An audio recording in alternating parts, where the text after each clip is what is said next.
Hi, I'm Chris McBrien. And I'm Derek Myers. Here at Pop Goes Your World, we've received a lot of great feedback on how much people enjoy the trivia segments that we do at the end of every episode. So we've decided to go back and put together compilations of the Fun with Yancey and Fun with Caveman segments we've done over the years as a set of bonus episodes. We hope you enjoy the fun. Episode 108, Sequels We Wish They Would Make. Fun with Caveman. Okay, so in order for me to have fun with you this week, I think I better open up a drink here because we're going to have a lot of fun, my friend. Okay, so this week we talked about sequels that we'd like to see them make. But what about those sequels that we wish they never made in the first place? Oh my God, okay. So we're going to play a little game tonight, and it's called The Worst Sequels Ever Made. And by the way, just as an aside, I think we definitely need to do an episode sometime on the worst sequels ever made. Oh, I agree. I think that would be a great show. I agree. But anyway, for now, we're just going to play a game about the worst sequels ever. Here's how it works. Okay, so Derek, I'm going to give you the synopsis of a film. You name it. Sorry, this is the original or this is the sequel? This is a sequel. Okay, I'm going to give you the synopsis of the film. You name it. The thing is, all the movies are bad, and in some cases, really bad sequels. Okay? All right, Chris, if I don't know the answer, my default answer will be Electric Boogaloo. No, Breaking 2 Electric Boogaloo. There you go. If I don't know the answer, I'm not going to say, I don't know. I'm going to say Electric Boogaloo. So you know that they're all bad sequels. Okay. So since you've got the heads up that they're all bad sequels, you have to give me the title exactly in order to get it correct. Okay. So some of them have. We'll see how many of these I've actually seen, and it's probably going to be an embarrassing number. And some of them, like I want the title exact. And I tell you what, if you answer more correct than you get wrong, you will win yourself a DVD copy of Titanic 2. Sure. Okay. So, okay. So just because I have to, I'm going to start with this one. Okay.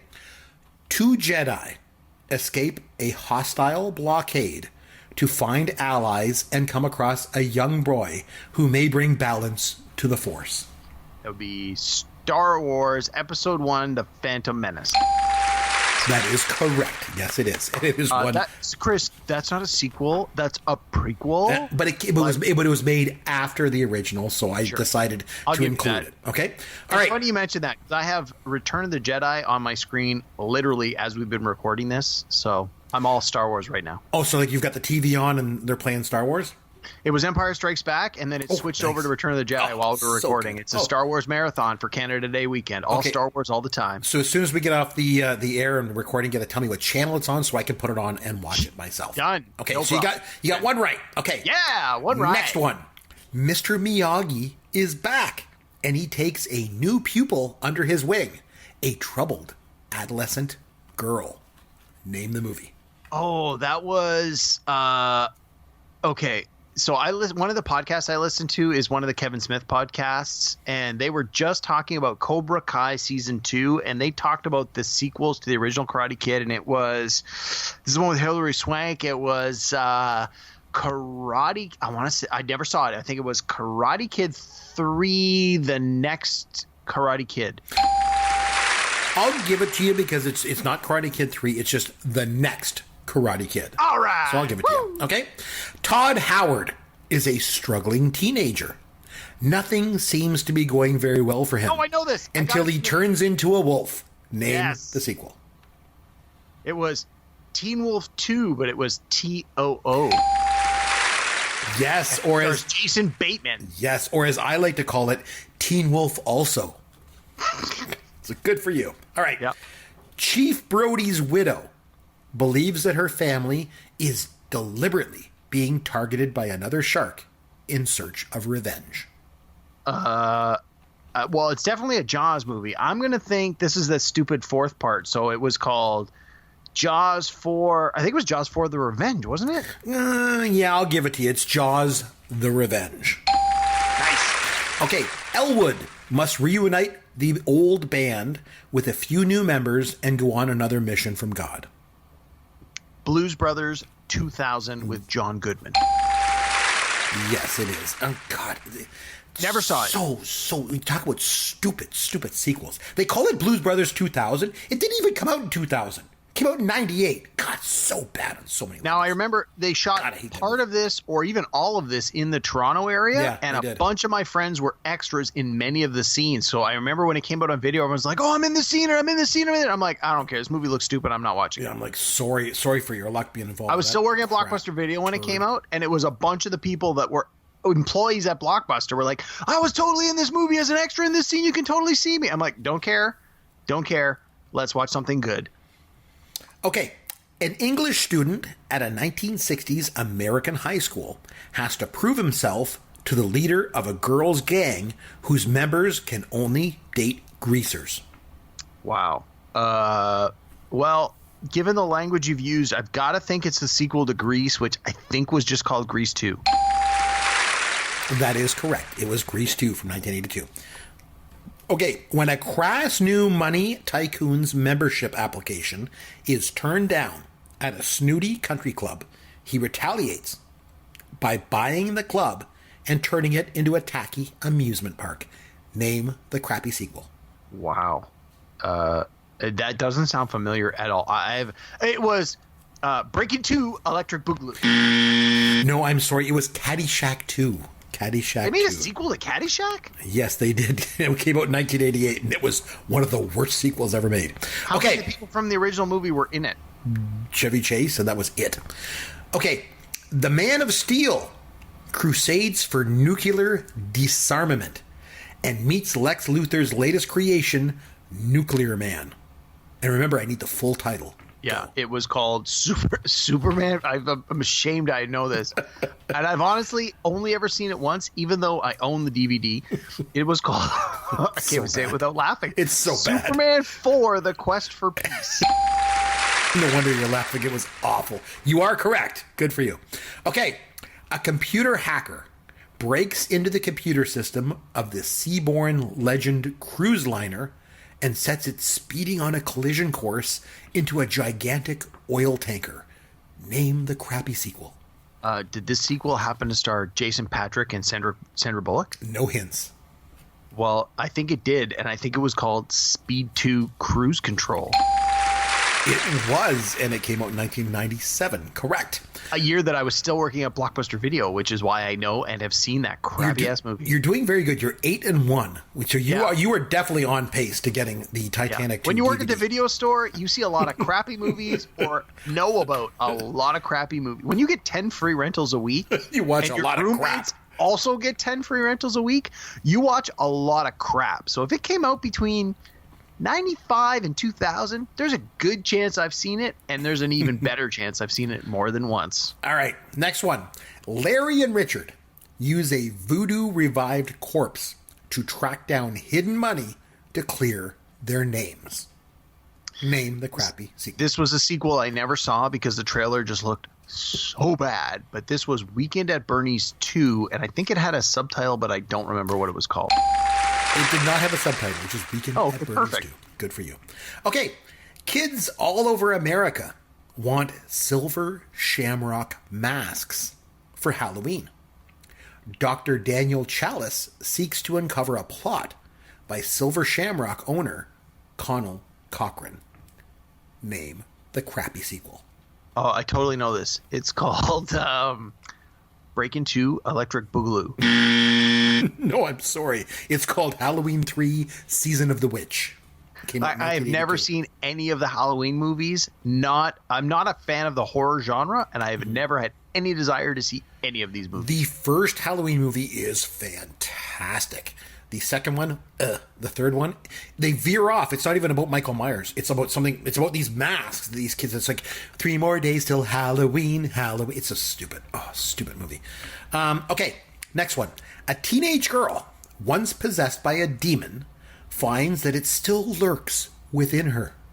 Meanwhile, a priest investigates the death of the girl's exorcist.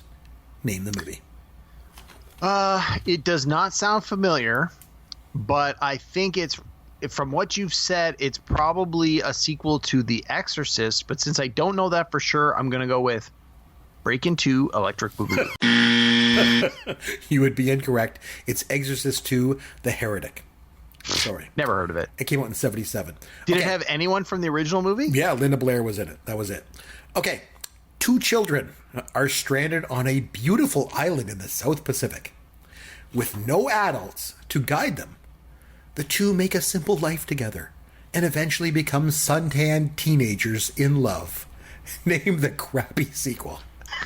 Well, did this one have Willie Ames by chance? Or No.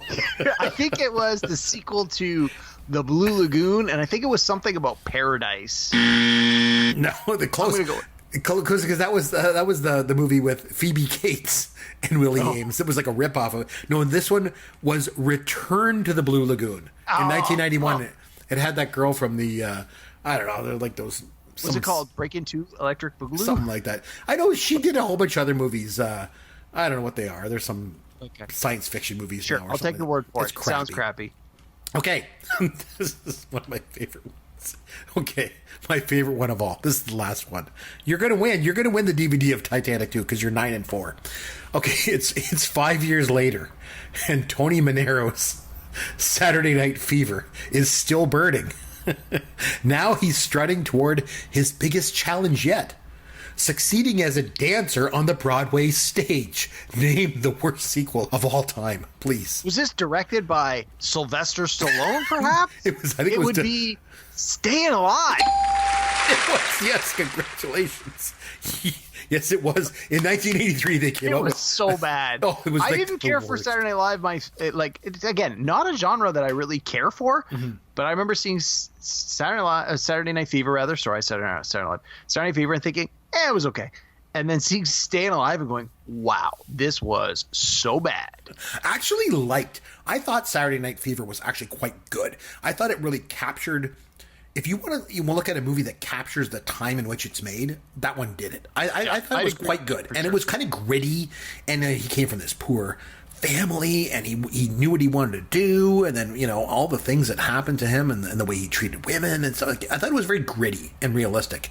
But this movie is one of the worst sequels of all time. It is the worst sequel of all time. No question about it. So, anyway, on that note, congratulations. You've won yourself a DVD of Titanic 2. I will make sure and get that to you. Congratulations. Woo! I love winning. Winning's great.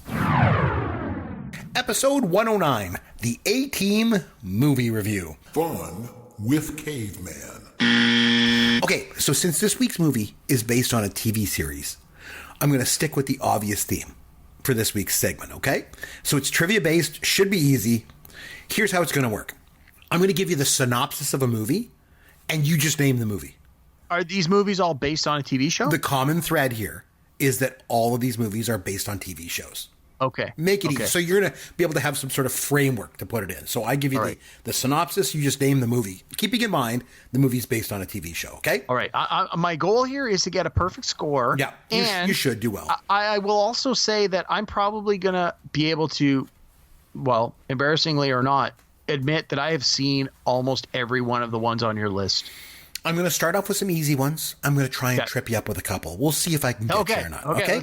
Let's do it. The first synopsis. Incompetent police detective Frank Drebin must foil an attempt to assassinate Queen Elizabeth II. That is The Naked Gun.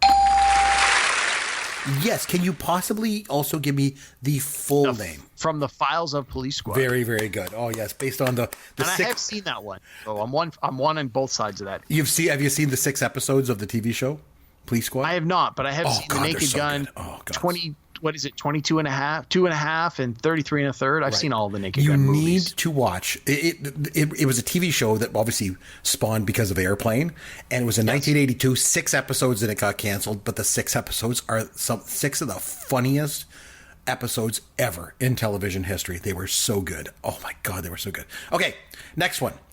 2 streetwise cops bust criminals in their red and white Ford Gran Torino with the help of a police snitch called Huggy Bear. Nice. This one was Starsky and Hutch. I have not seen the remake because I'm not a big fan of Ben Stiller. Yeah, but it is Starsky and Hutch. You are correct. Okay, next one. On his latest expedition, Dr. Rick Marshall is sucked into a space-time vortex alongside his research assistant and a redneck survivalist. In this alternate universe, the trio make friends with a primate named Chaka, their only ally in a world full of dinosaurs and other fantastic creatures. What's the movie? I'm not 100% sure of the title, but I think the movie starred Will Ferrell, and I think it was called, I haven't seen it, I think it was called Forbidden Planet? No, I'm sorry. It was Land of the Lost. Land of the Lost. No, Based on the show with Wesley Ure, Kathy Coleman, and of course the great Spencer Milligan. Oh man. I don't know any of those names you just said. God. I used to watch that show when I was a kid. Oh, every Saturday morning. I loved it. Okay. Dr. Richard. Sorry, did Will Ferrell, though, star in the remake? What's that? Yeah, Will Ferrell was in the, in the remake. So I'm picturing the right thing. I just called it the wrong thing. Yeah. Okay. Dr. Richard Kimball, unjustly accused of murdering his wife, must find the real killer while being the target of a nationwide manhunt led by a seasoned U.S. Marshal.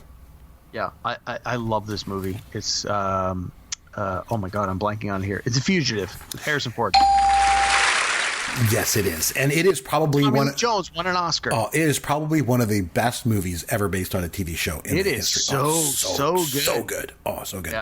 Okay, 4 horror and science fiction segments directed by 4 famous directors, each of them being a new version of a classic story from the landmark TV series.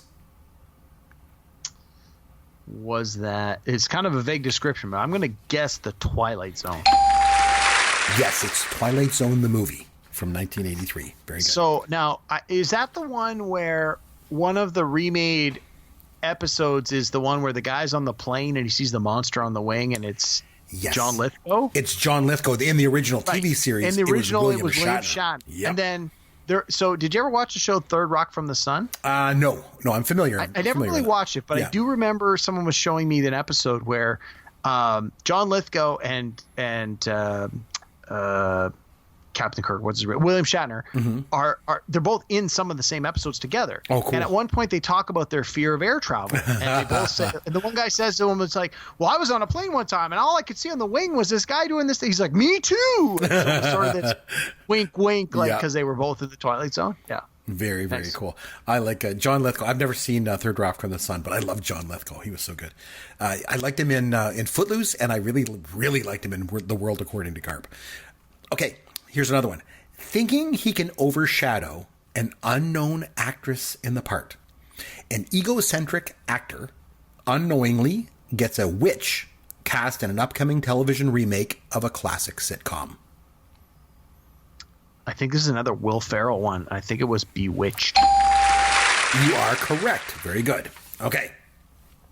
I have not seen that movie, by the way. Me neither. The equally straight-laced and by-the-book nephew of Joe Friday must work with his more laid-back partner to solve a mystery. This one I have seen. This was Dragnet. Yes, it was. Very good. Dan Aykroyd and Tom Hanks. Was it Tom Hanks? Yep. Okay. A security guard's dreams come true when he is selected to be transformed into a cybernetic police officer. Wow. This is a remake of a TV show? It is.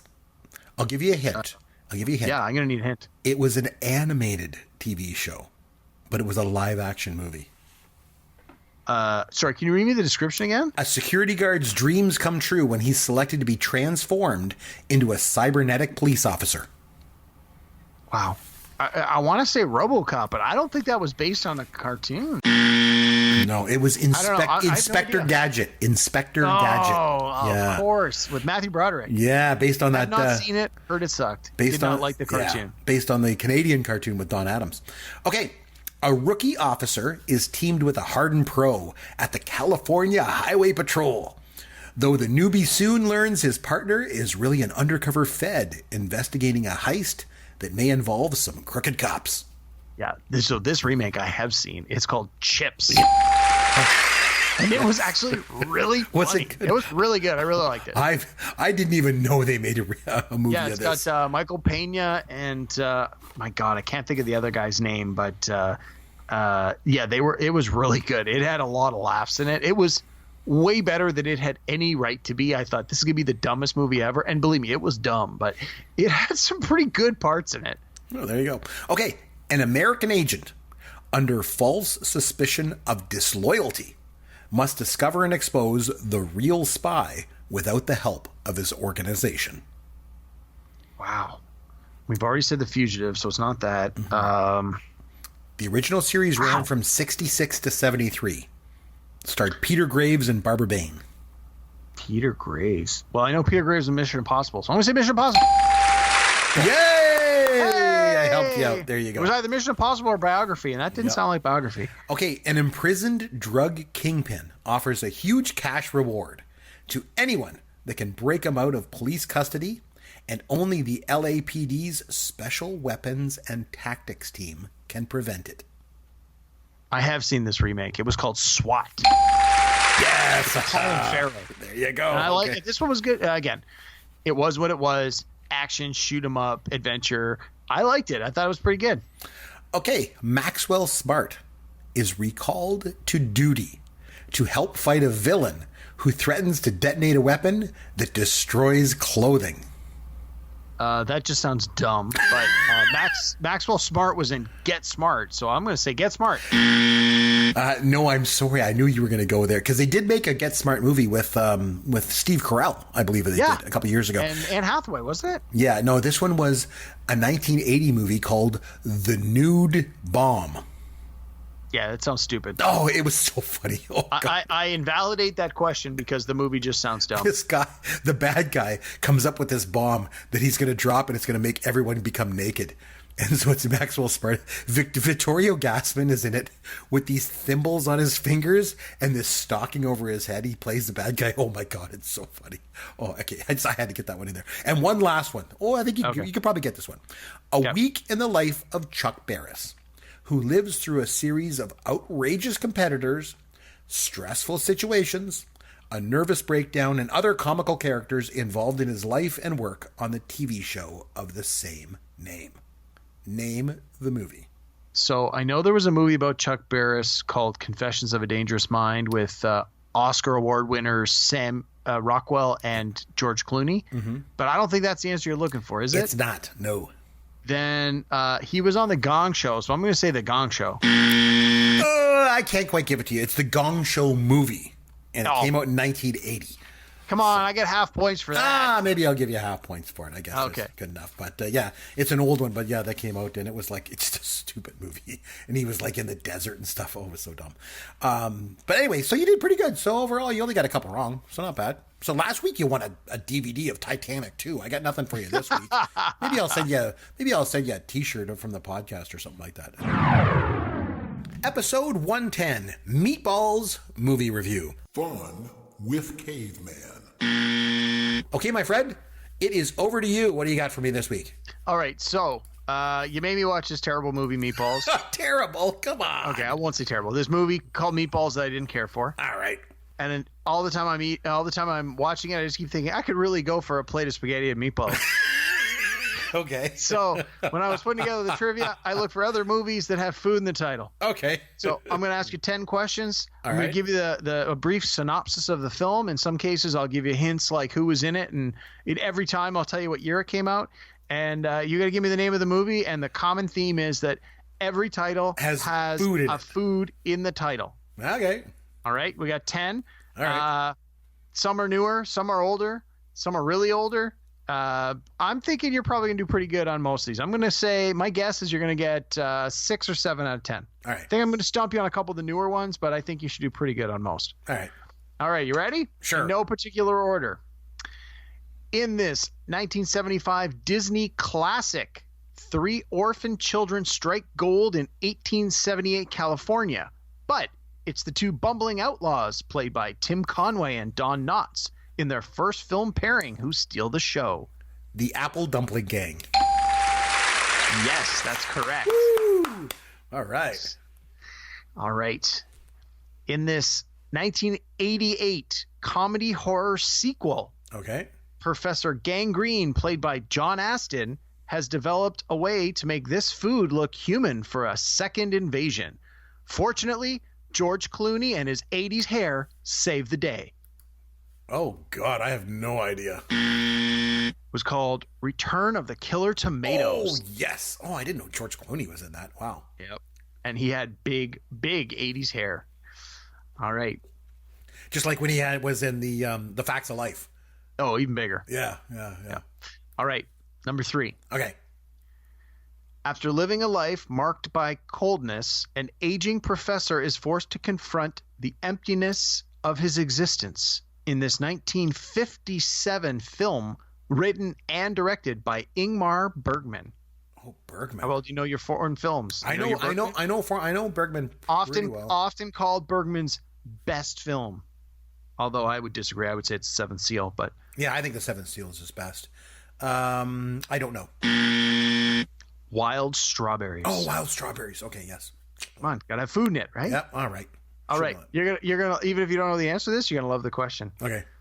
In this 1988 film, 3 teenage girls come of age while working at a restaurant in a Connecticut town. This movie was also Matt Damon's film debut. I have. Oh, wait a minute. Is it Mystic Pizza? It is. Oh, yes. Yes. Oh, nice. Yeah. Very good. Apparently, the Connecticut town is called Mystic. Oh, go figure. Which I didn't know. I've never seen it. Nice. But gives you a chance to put in your Matt Damon. Matt Damon. We love to do that. All right. Awesome. All right. Number 5. When a bumbling New Yorker is dumped by his activist girlfriend, he travels to a tiny Latin American nation and becomes involved in its latest rebellion in this 1971 Woody Allen film. I know, it's Bananas. It is Bananas. Yes. Good job. Yes. Figured you'd get that one. Some of these I know are like pretty easy. I'm like, as soon as he knows he's looking for a food, he'll get them. All right. Yeah. And I like Woody Allen. All right. Number 6. Yep. A housewife who is unhappy with her life befriends an old lady in a nursing home and is enthralled by the tales she tells of people she used to know in this 1991 film. Is it Fried Green Tomatoes? It is. Oh, yes. Oh, Have you ever seen it? Never seen it. Nope. I've But never seen I just kind of deduced it that would be what it is. No, I figured it's me too. Yeah. Yep. Yeah. All right. This one you may or may not get. It's a little newer. This was big when I worked at Blockbuster. Okay. This 1996 stop motion animated feature film based on a beloved Roald Dahl children's book from 1961 features the voice talents of Richard Dreyfuss, Pete Postlethwaite, and Susan Sarandon. I think I know this. I've never seen it. Is it James and the Giant Peach? It is. Yes. It is James and the Giant Peach. Yeah. Good job, I'm bud. familiar with it, but I have never seen it. I've never seen it either, but it was huge when I worked at Blockbuster. I remember when it came out, people lost their minds. I'm like, I guess they must have known the book, but never appealed to me. All right, here's an easy one. Okay. This 1940 John Ford classic, based on an equally classic book by John Steinbeck, follows a poor Midwest family forced off their land as they travel to California, suffering the misfortunes of the homeless in the Great Depression. One of the greatest American novels ever written, The Grapes of Wrath. Indeed it is. Yes. Oh, I've never read it nor seen the movie. Oh, God, you got to read the book. It's so good. Blow you away. It's on my list. Oh, it's so All right. good. The end of the book is so phenomenal. Let's see how you're doing here. So you missed that one, but I think you got the rest. So far you're 6 out of 8, 2 to go. Okay, I think you're 2 to gonna go. probably split these if I had to guess. Oh, good. These are both newer. Do I win ones, anything so for this? Do I win like a spaghetti dinner or something like that? You get a big plate of meatballs next time. Oh, nice. Oh, yeah, plate of meatballs. I'll get you a meatball sub. How about All that? right, I'll get you a meatball meatball sub. sub from the Subway. Deal. Yeah. All right. These are both newer. You got to get at least one of these two, though.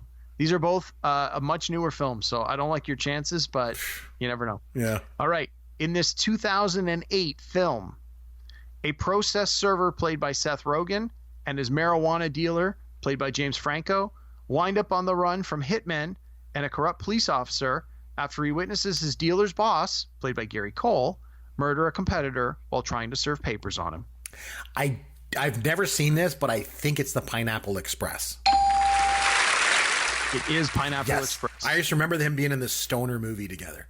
Him and James Franco. Yeah. I remember seeing it in the theater, not really caring for it, and never gone back to it. I am totally winning this meatball sub. Yep. All right. Last one. Ready? Yep. A local scientist is often regarded as a failure until he invents a machine that can make food fall from the sky in this 2009 animated film based on a 1978 children's book of the same name. So I've never seen it, but my kids watch this all the time, and it's Cloudy with a Chance of Meatballs. Oh, I had to get that one in for the last question. Very good. Next question had to have meatballs in the answer. There you go. You did pretty good. You got 8 out of 10. 8 out of 10. That's not bad. I won, and most importantly, I won the meatball sub from Subway. Meatball sub, 6-inch. I'm not a rich man. Jeez, that's a little chintzy, isn't it? That's a little chintzy. I don't know, man. Okay, fine. I'll get you 12-inch, but you buy your own Coke. Okay, deal. I'll come down and we'll do that, and we'll hang out, and we'll play Escape from the Death Star, and we'll eat meatball subs. I'll tell you what. We'll watch Titanic 2. And we'll watch Titanic 2, the DVD that you won the other week, and we will split the 12-inch meatball sub. We'll each have a meatball sub, watch Titanic 2, and then play Escape from the Death Star. We have so much going on. It's going to be great. Episode 111, Best TV Theme Songs. Fun with Caveman. Okay, this is what we're going to do this week, my friend. Yep. Because we're doing our theme songs, I'm going to make this real easy for you. I'm going to give you the first line of a TV theme song. All you have to do is name the TV show that it comes from. And to help you out... You're going to sing it. No, I don't want to. Because the thing is, if you sing it, it's so recognizable. The thing is, even me, who I can't sing, but it's reading the lyrics makes it a little bit harder. So because it's a little bit harder, I'll help you out. And I'll give you the first couple of lines from the theme song. Okay, so it's easy, right? It sounds easy, but now that I'm in the hot seat, oh man, you're gonna get these. It's easy. Okay. So first one, love, exciting and new. Come aboard, we're expecting you. Yeah. So this is one that I was sure was gonna be your number one. It's The Love Boat. Yes. Yes, it is. I love The Love Boat. You know how much I love that show. So I had to get it in there. I was shocked. So you mentioned before, we don't share our list with each other. We come on, and I don't know what yours on your list, and you don't know what's on my list. But when you've got a topic this rich, there's really no reason for overlap. So sometimes we will send our list to a third party to just make sure there's no overlap. So I don't know what's on your list, you don't know mine, but we've been using my wife. Yep, we use Price Waterhouse as our third party. Yes. And so she just confirmed with me earlier this week, I have Chris's list. And then when I sent her my list, I'm like, do we have any overlaps? She's like, no. But before I sent her my list, I said, I'm trying to narrow down a few. I don't want to use these ones because I'm sure they're going to be on Chris' list. Happy Days in the Love Boat. She's like, they're not on his list. You're like, what? Are you sure you got an email from the right Chris?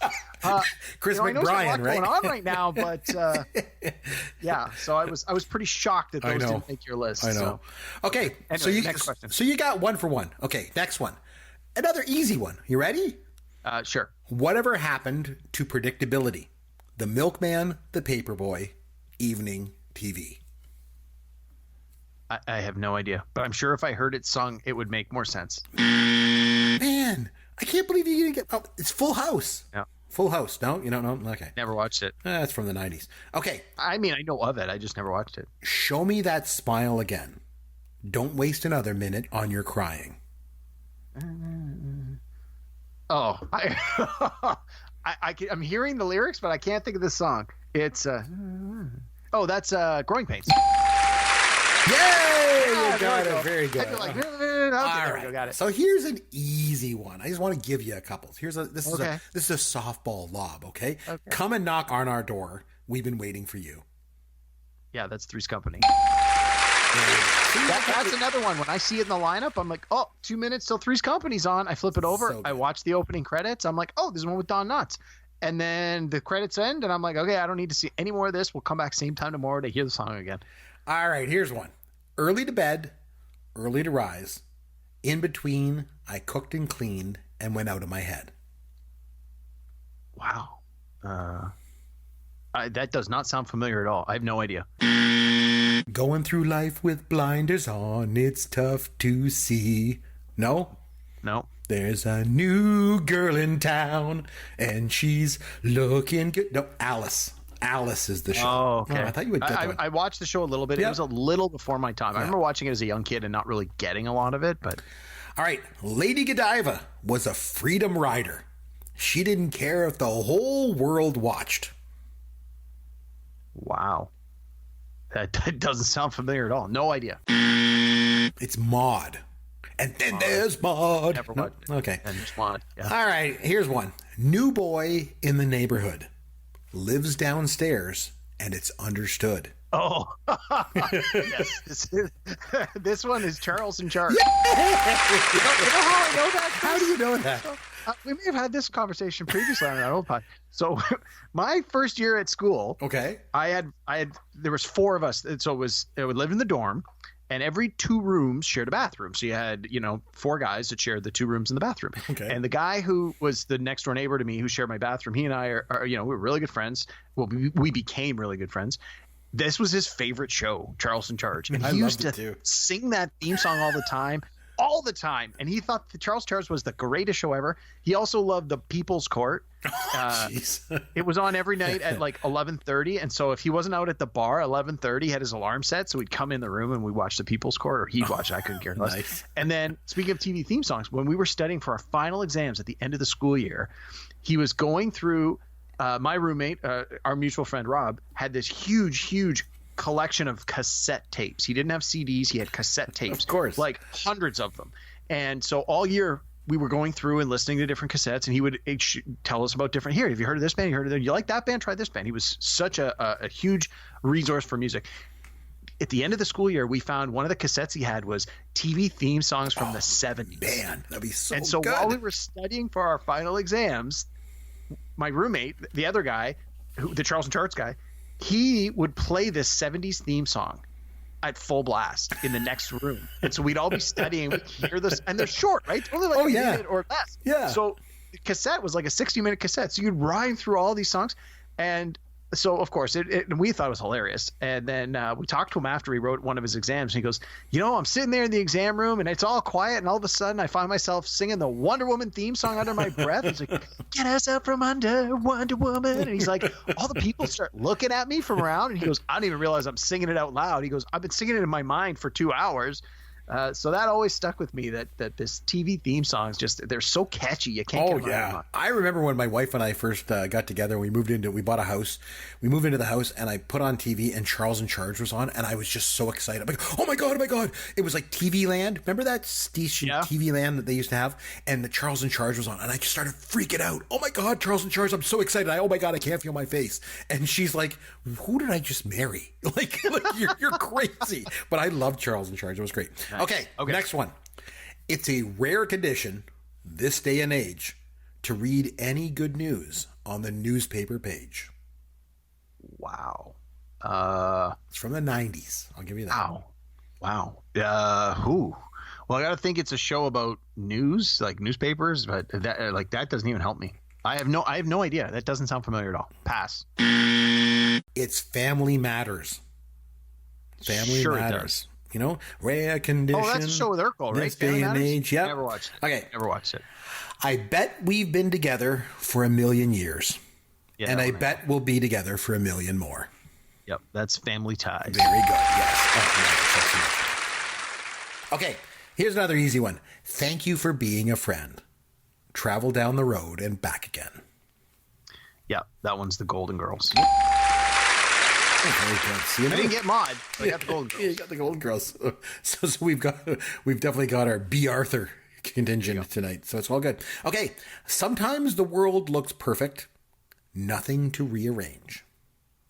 Can you rearrange the question for me? This doesn't sound familiar at all. No idea. Standing tall Okay, on that's the Perfect wings. Strangers. Yes, Perfect Strangers. Okay, so I'm going to leave you the tune on that one. Yeah, see, that's the thing. Some of these too, like when you hear them sung, it's like then you get it. Oh, of course. You hear Of the course. lyric, you don't know what it is. Okay, I'm going to leave you one last one here. Super easy one. Okay, so this one is just a gibby for you. Okay, when I wake up in the morning and the alarm gives out a warning, I don't think I'll ever make it on time. Wow. I have no idea. When I wake up in the morning and the alarm gives out a warning, I don't think I'll ever make it on time. Sure. Doesn't help. No idea. Saved by the Bell. Oh, never watched it. Oh man, I thought you would get that one for sure. No. Oh man, jeez. Well, you did okay. You got a little over half. I think I got about half. Yeah, that they were really. It came down to did I watch a show or not. The ones I didn't watch, I had no idea.